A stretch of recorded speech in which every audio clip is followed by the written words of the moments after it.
A doutora Tânia é psicóloga, responsável pela neuromodulação na NeuroH22, especialista em mapeamento cerebral, neurofeedback, feedback de variedade de frequência cardíaca, TDCS, supervisora e analista didática do curso Psicanálise, pós-graduado em Psicopedagogia Construtivista e pós-graduando em Neuropsicologia. E a doutora Denise, psicóloga, mestrando e doutorada em Gerontologia da Unicamp, atua como neuropsicóloga e terapeuta na linha cognitivo-comportamental, com atendimentos para adultos e idosos, e é docente da PUC Campinas. E eu? Meu nome é Adilson, sou neurologista e neurofisiologista e trabalho no Hospital 22 de Outubro, na NeuroH22. Então, vamos começar pela Tânia?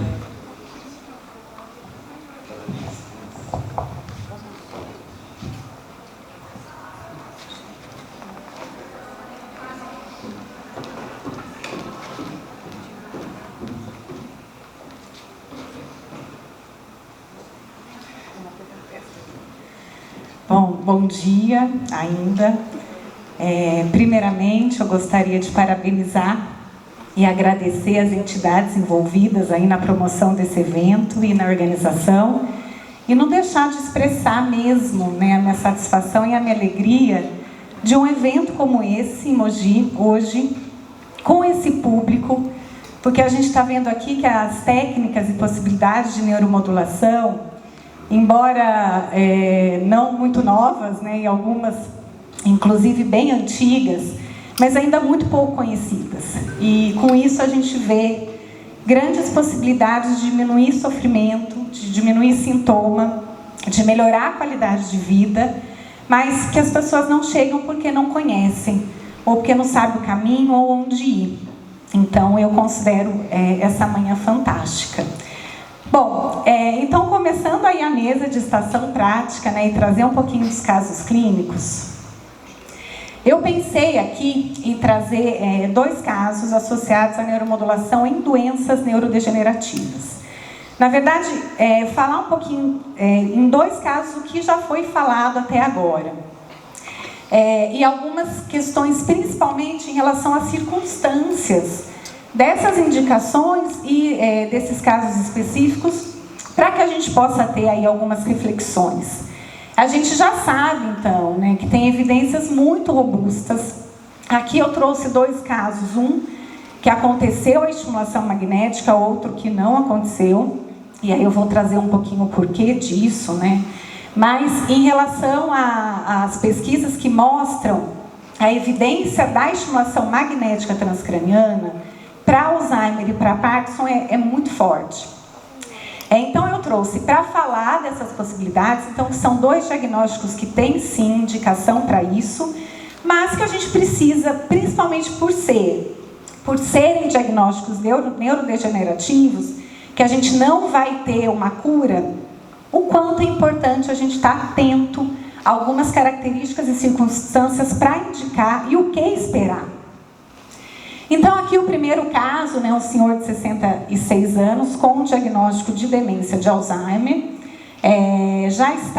tinha um histórico aí de vida, né, de uma alta escolaridade, relativamente jovem, mas já estava no estágio inicial a moderado da demência com bastante sintoma. Então as manifestações desde 2017, isso foi em 2021, essa aplicação da neuromodulação, com pior evidente na pandemia, né, diagnosticado com Alzheimer há 1 ano na época, em uso de medicação para tratamento e controle do quadro demencial e comorbidades. Então ele já tomava um remédio para demência e tinha um acompanhamento clínico bem bacana.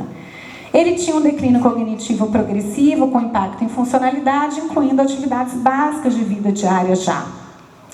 E as queixas relatadas por familiares no momento da entrevista eram uma dependência para atividades básicas, principalmente banho e higiene pessoal.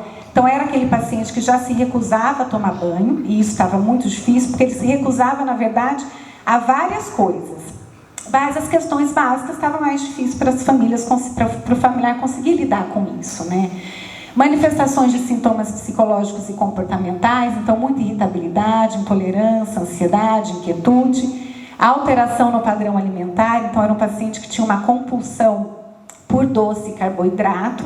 Então aqui é explicado um pouquinho o quanto que os processos demenciais, além das alterações cognitivas, eles trazem as alterações de comportamento e psicológica que fazem parte dos sintomas, que muitas vezes são muito mais difíceis de lidarem no dia a dia do que a alteração de memória e dependência. Então é isso que estressa muito os familiares, né? E esse paciente tinha muito, e ele não era muito resistente em aderir a qualquer recomendação ou qualquer orientação médica dos familiares. Proposto para esse paciente um protocolo, como já falado aqui, ou seja, a gente vai nas evidências científicas o que funciona para esse caso. E aqui era um estímulo com estimulação magnética transcraniana, a máquina que a gente viu, estimulando F3, ou seja, o córtex pré-frontal, que é a região do cérebro muito associada aí, né, à parte comportamental. E a gente fez, e aí, definido o protocolo, a gente começou as intervenções, o protocolo em relação à frequência, intensidade, né, o limiar, que também foi demonstrado aqui inicialmente, tudo isso foi definido, e aí a gente decidiu que faríamos essas intervenções junto com a estimulação cognitiva. Então a gente aplicaria o estímulo e imediatamente após a aplicação, a gente entraria com exercícios para estimular a memória. Não só a memória, mas outras funções. Uma questão da TMS, que às vezes a gente também, em relação a que perguntaram aqui para Elias, TMS pode fazer em criança? Uma questão da TMS, em relação à TDCS, por exemplo, que você coloca os eletrodos, você tem que ficar parado. Então, às vezes, tanto para a criança quanto para uma pessoa com demência, você entra aí nesses obstáculos. E, inicialmente, ele não ficava muito parado. Então, a gente tinha que segurar a bobina, movimentar a bobina conforme ele se movimentava, mas nas sessões seguintes deu certo, ele ficou mais tranquilo, inclusive. E a gente fez essas aplicações. O que a gente avaliou antes? A cognição, a funcionalidade, o que ele estava conseguindo fazer sozinho, e os questionários, e o questionário com o familiar para entender esses sintomas e dar nome para eles, né? Comportamental e psicológico. E aqui vem os resultados das avaliações, né? Então, assim, a memória dele recente, de 1 ponto na avaliação pré, foi para 5 pontos na avaliação pós. Então, foi um dado bastante significativo, tá? E depois eu vou fazer, aí vai vir uma surpresa aqui nesse relato desse caso. Aqui, a gente não tem, aqui quanto mais pontos, mais forte o problema, né? Então a gente não tem muita mudança, a não ser na compulsão alimentar. Então era um paciente que não queria comida e queria besteira. E essa nota de 10, que era um dos sintomas mais fortes, caiu para 3. Então, o quanto que melhorou, o quanto que a impulsividade associada a álcool, droga, a compulsões, ela é frontal, e aqui a gente conseguiu atingir. E a escala de funcionalidade também, quanto menor, melhor, né? Ele baixou muito pouco, mas aqui o mais importante foi o relato da família e algumas outras questões. Mas, o que eu queria falar aqui, principalmente para vocês, é que essa avaliação pré e pós foi depois de 5 sessões. É muito pouco. E por que essa avaliação pré e pós depois de 5 sessões? Porque os protocolos e o processo de neuromodulação não é uma coisa que a gente define, joga e vai. A gente precisa avaliar constantemente. Primeiro, para entender se o que a gente está pensando é o que vai dar certo. Porque, como as meninas muito bem colocaram, às vezes o paciente tem uma queixa, ou a gente pensa que é uma coisa, e às vezes não é. Às vezes a gente tem que mudar o caminho. Segundo, tem paciente que não responde. E, às vezes, é porque a técnica não está adequada, ou porque, às vezes, ele não responde mesmo. E a neuromodulação, ela não é a qualquer custo para qualquer pessoa. Então, a gente tem que ter essa sensibilidade e essa atenção, e aqui foi justamente para entender que, nossa, como aquele paciente se beneficiou, e aí a continuidade com esse protocolo, ela era certa para a gente naquele momento, a gente deve continuar. E depois os benefícios foram ainda maiores, mas Como também foi falado, os quadros neurodegenerativos, a gente tem que entender o que se espera e como que vai ser a continuidade, porque são casos que merecem, né, aplicações de manutenção do que você ganha, porque a gente está falando que não vai curar e é doença neurodegenerativa. Então, o que ficou mais evidente é que os familiares falavam que não precisava pedir para tomar banho, ele ia tomar banho naquela semana, no primeiro dia ele ficou um pouco mais irritado, e que depois ele pediu para fazer esteira, que era o que todo mundo pedia todo dia. Então, imagina, se nem banho queria, imagina uma esteira, e aí ele começou a fazer. Então, isso em 5 sessões. Mas foi um caso muito bonito, mas a importância da gente avaliar constantemente o paciente durante um tratamento de neuromodulação, se possível com escalas e informações objetivas. Então foi um benefício evidente, indicação em dar continuidade e sempre analisar contexto, evolução das queixas durante o processo. Embora a gente esteja aqui falando só de casos clínicos, eu coloquei, né, um artigo aqui, que é um artigo de revisão, uma meta-análise que pegou vários artigos e concluiu que estimulação magnética transcraniana é extremamente eficaz para pacientes que têm Alzheimer ou demência vascular ou outras demências que apresentam muita alteração no comportamento, tá? A cognição acaba melhorando também, mas o que impacta mais a qualidade de vida é essa melhora. Então a gente tem evidências bastante importantes. E agora o segundo e rápido caso que eu vou trazer para vocês, que é onde a neuromodulação não aconteceu e por quê. Então, esse é um paciente de 59 anos, um histórico de 11 anos de escolaridade, metalúrgica, e o diagnóstico era Parkinson. E ele buscou o nosso serviço. Então, um serviço aqui na nossa cidade, era um paciente de Itapira, e que ele buscou o serviço por ter conhecido, enfim, nas redes sociais, enfim.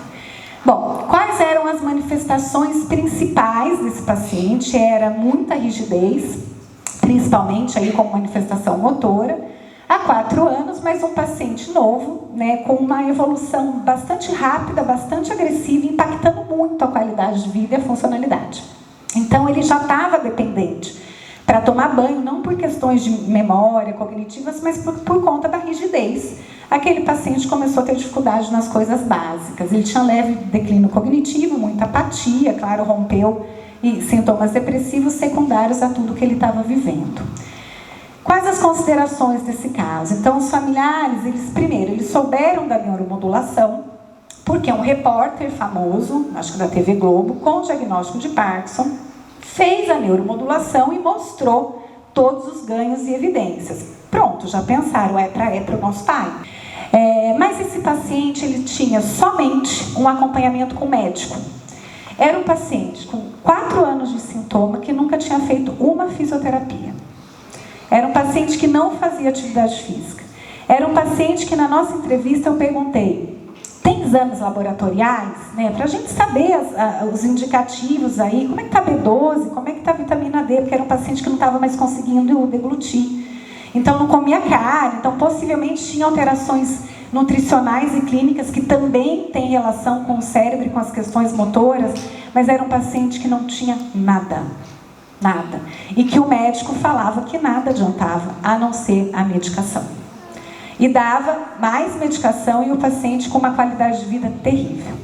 Mas era uma família com uma condição socioeconômica extremamente baixa, infelizmente num serviço particular, que ainda é a grande maioria dos serviços de neuromodulação aqui. E aí, o que a gente decidiu é que naquele momento a TMS não seria indicada para eles. Por quê? A TMS precisa de um solo minimamente fértil.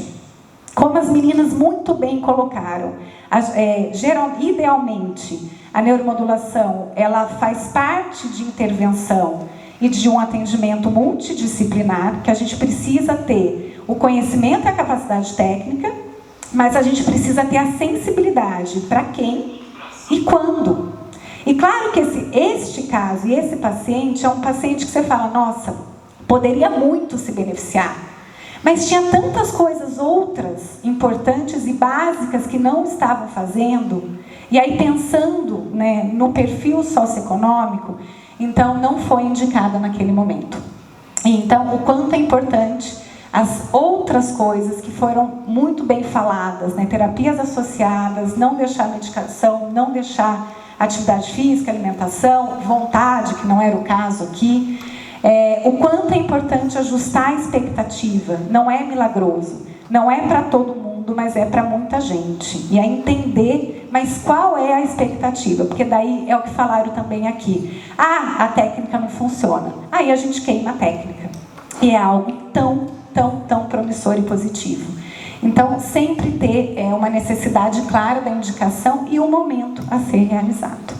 Então, eram esses 2 casos que eu gostaria de trazer para vocês. Obrigada.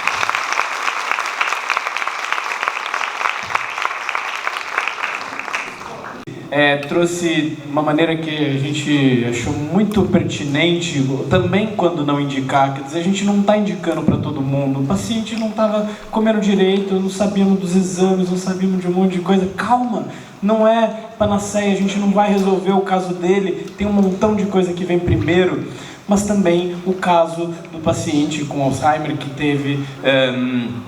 já tinha aí um trabalho com muitas formas diferentes de abordagem, que precisava de mais resultado. Esse homem volta a tomar banho, volta a fazer caminhada. Dúvidas desse caso, gente? Dúvidas sobre nosso papo até aqui, para a gente ir para o nosso próximo casinho clínico e liberá-los para o almoço. Então vamos seguir com o próximo caso? Vou pegar o microfone aqui. Obrigada. Vamos lá, Tânia.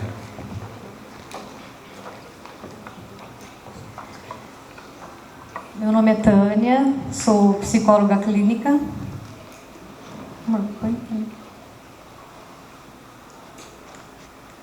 Trabalho na Neuro 22 com a doutora Dilson. Eu trabalho com aplicação de fotobiomodulação, da TBCS. Trabalho nervo vago, cardio emotion, várias técnicas a gente tem lá no nosso recurso. Eu me formei em 2000 e esse ano eu vou fazer 25 anos de formada. Então, amor, você já prepara o anel, tá? De prata. E se tiver bem de grana, pode ser ouro branco. Fica a dica. Bom, meu paciente é um garoto, hoje ele está com 10 anos, ele veio para mim com 6 anos e meio, está no 5º ano fundamental 1. Diagnóstico TOD, né, que é o transtorno opositor desafiador, e o TDAH, que é o transtorno de déficit de atenção e hiperatividade. A queixa da mãe era que ele era indisciplinado e agressivo na escola. É aquela criança, né, que nenhum amigo gosta de ficar perto, porque ele bate. E ele tinha tolerância zero, todo impaciente, deu muito trabalho, mudou muito de escola, fomos muito à escola, eu com os pais, o acompanhamento foi bem de perto. Aí nós fizemos, eu atendi ele durante quase 2 anos e meio, quase 3 anos. E assim, acho que como alguns médicos que a gente tem aqui, fono, fisioterapeuta, a gente fica muito angustiado quando a gente não tem a resposta, né? A gente não tem aquela criança que evolui no tratamento, começa a patinar. Ela evoluiu em vários aspectos, menos no TOD. E aí a gente fica angustiado, porque a gente fala, nossa, né? E aí foi bem bacana, porque o Adilson me convidou, né, para fazer esse curso de neuromodulação e começar a ir atrás. E eu pensava justamente nesses pacientes, né, depressivos e pacientes que patinavam e não saíam do lugar, e isso incomoda muito. Eu estudei muito a respeito antes da neuromodulação, muito. Mas mesmo assim a gente ainda patinava e precisava de algo mais, né? Então, com ele eu trabalhei assim, na parte frontal, né, para trabalhar a parte dele das funções executivas, e ele melhorou bastante também na escola, embora ele não era um aluno de média, não era um aluno que ia mal, mas ele melhorou bastante com a fotobiomodulação que a gente fazia na parte frontal dele. Foi muito positivo, muito positivo. E a gente, como é com estímulo, né? Nesse dia, eu deixei ele ficar com o celular, mas geralmente a gente conversa muito. Ele tem um repertório que eu acho que se ele fosse para Disney, ele ia ganhar muito dinheiro com séries, porque ele tem uma inteligência de montar mundos. Ele fala que vai montar mundos. E ele é inteligente, muito inteligente nessa área de imaginação. É uma criança adorável. Aí a gente também fez aquela que a Rosângela falou, né? Da dupla, trabalhar com 2 equipamentos. Então eu trabalhava com a fotobiomodulação e a TDCS. Então eu faço primeiro a fotobiomodulação, como se eu estivesse meio que preparando o cérebro para a TDCS, né, que é o estímulo mais elétrico. Como a Rosângela mostrou, são luzes de LED, né? Então assim, não tem o máximo que pode sentir é um calorzinho por conta das lâmpadas de LED, mas que faz toda a diferença também. É um equipamento muito bom, muito bom. E aí a gente trabalhou um planejamento executivo de emoções, né, positivas e tudo mais. E na TDCS eu fiz queria falar para vocês que quando a gente monta um treino, tudo embasado em literatura, em artigo científico. Nada a gente tira da nossa cabeça. Tem que ser algo vindo muito bem comprovado, né, com análise, meta-análises e tudo mais. Aí, no caso desse garoto, eu fiz uma intervenção de FP1, né, que é aqui na frente, parte frontal, e OZ, aqui atrás, que exatamente trabalha a autoconsciência, né, porque assim, quando eu bato no outro, o outro sente dor, né, então ele precisava entender esses detalhes, mas era difícil de passar para ele na parte psicológica. Então a gente teve que trabalhar o neurológico, né, essas funções, para depois ele entender essa parte do planejamento executivo. Aí eu comecei com ele o tratamento em outubro do ano passado. Em dezembro, a mãe me manda esse relato. É com muito carinho e alegria que venho lhe agradecer por nos apresentar esse tratamento de neuromodulação. O meu filho teve uma incrível melhora em seu comportamento e sua ansiedade. Diminuiu bastante a irritabilidade e esses resultados estão deixando o meu pequeno muito feliz. Eu também não tenho palavras para descrever minha gratidão. Ver meu filho se desenvolver com equilíbrio e muita alegria. Até judô e natação ele está conseguindo fazer. Essas aulas ele um tempo atrás não conseguia fazer por conta das dificuldades anteriores. Aqui está o meu agradecimento de coração por nos apresentar esse tratamento que está sendo essencial. Eu pedi, tá, para ela deixar a gente por aqui, inclusive está no meu Instagram também. E o meu caso é esse.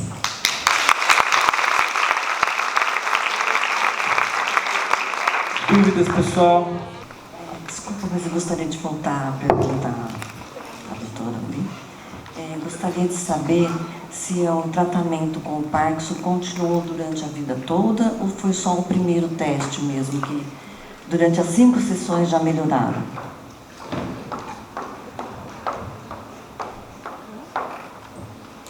Acho que esse foi o do Alzheimer, que foi isso. Na verdade, geralmente, o protocolo para demência é no mínimo 20 sessões. E depois a gente entra com sessões de manutenção. E aí, o objetivo é melhorar os sintomas e a qualidade de vida e tentar, junto com as outras intervenções, fazer com que o paciente evolua o mais devagar possível. E isso que a gente encontra na maioria dos casos, sim. Então, o ideal é realizar as 20 sessões e depois ter aí algumas sessões de manutenção, 2 vezes por mês, depois ao longo do tempo. Por isso que é algo sempre, né? Em doenças neurodegenerativas, que é algo tão promissor, Parkinson, então a resposta que a gente tem motora é fantástica. Mas aí a gente pensa, não vai sarar e custa, né? Então, e tem que sempre olhar para isso. Mas quando você continua com pelo menos as sessões de manutenção, é muito diferente os pacientes que têm a possibilidade de fazer a neuromodulação. Mas tem que continuar pelo menos uma vez a cada... pelo menos uma vez por mês depois. Sim, obrigada.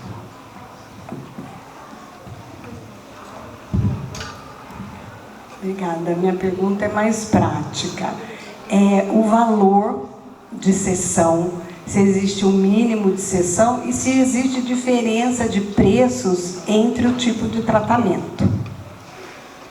É possível responder isso?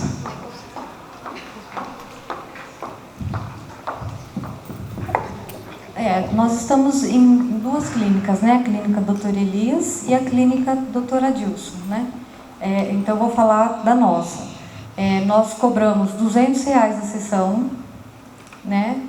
Podemos fazer, a gente faz pacotes, né? Vamos supor, a pessoa tem dificuldade, a gente faz pelo cartão de crédito em vezes, se for 30, 40 sessões.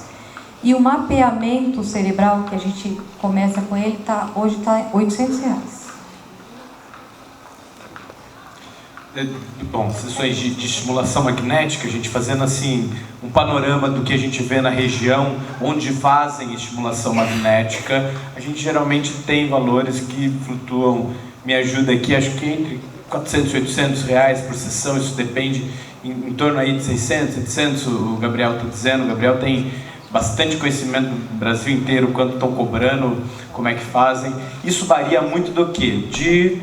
Por exemplo, se vai ter uma terapia associada ou não, se vai ser mais tempo por conta de estar mais aquele tempo de fisioterapia, mais aquele tempo de fonoaudiologia, mais aquele tempo de estimulação cognitiva. Então, essas variações é que vão trazendo uma diversidade no valor que é cobrado. Que é isso. Mais dúvidas, turma? Tem também, você perguntou dos equipamentos, né? Não, o valor é o mesmo. Inclusive, às vezes a gente não usa um equipamento só não, às vezes 2,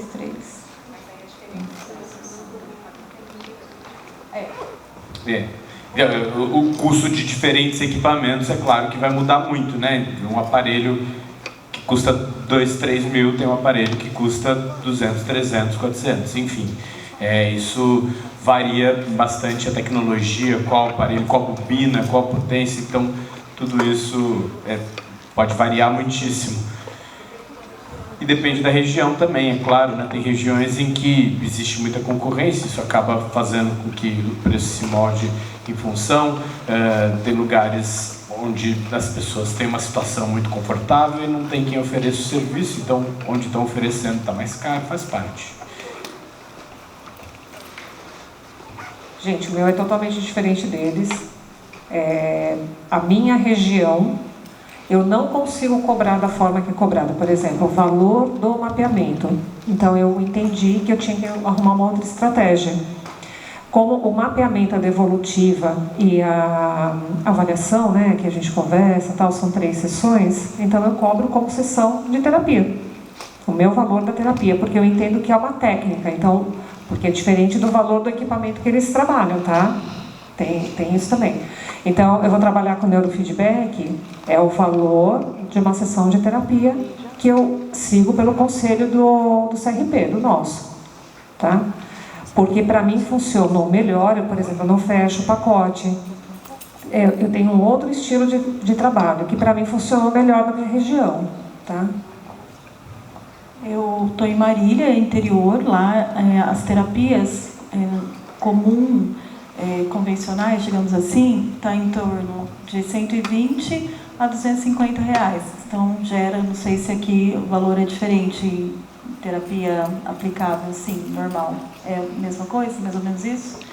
Então eu fecho, quando a pessoa entra no meu consultório, eu tenho vários planos. Mas o mais comum você vai precisar fazer um mapeamento, eu cobro R$ 1.200. Junto com esse mapeamento eu entrego um outro aparelho que eu tenho lá, da Sensorial Move, que a gente faz uma avaliação cognitiva. E aí esses dois também se conversam para o meu estudo do caso clínico, é muito bom. E aí eu já fecho os 10 primeiros pacotes com ela, porque não adianta nada de fazer só o mapeamento e não fazer as sessões depois. Então, R$ 1.200 o pacote, o mapeamento, o exame de mapeamento, e 10 sessões a R$ 180 cada uma. Se você já fechar tudo junto as sessões, vai sair R$ 2.800 o mapeamento com 10 sessões.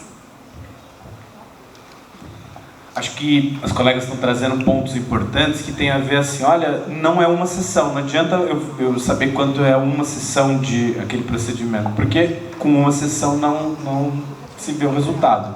Então a ideia é que a pessoa que está fechando esse pacote tenha sido bem informada, esteja entendendo, eu preciso de uma sequência, eu preciso de uma continuidade, e é depois desse número de sessões aqui que a gente vai encontrar o resultado. Com a forma de pagar e tudo mais, é uma coisa que cada serviço vai poder ter suas particularidades. Pessoal, mais dúvidas? Então, acho que podemos agradecer a presença de todos vocês. Muito obrigado, foi ótimo hoje. Agradecer a doutora Adilson, equipe da Neuro 22, a Tânia, a Denise por vir contribuir com a gente também nesse caso clínico, minha sócia, minha colega querida, também as doutoras que vieram de fora para nos trazer conhecimento e somar muito obrigado, e a todos vocês que participaram, dispuseram do sábado de manhã para a gente vir estudar, aprender um pouquinho mais.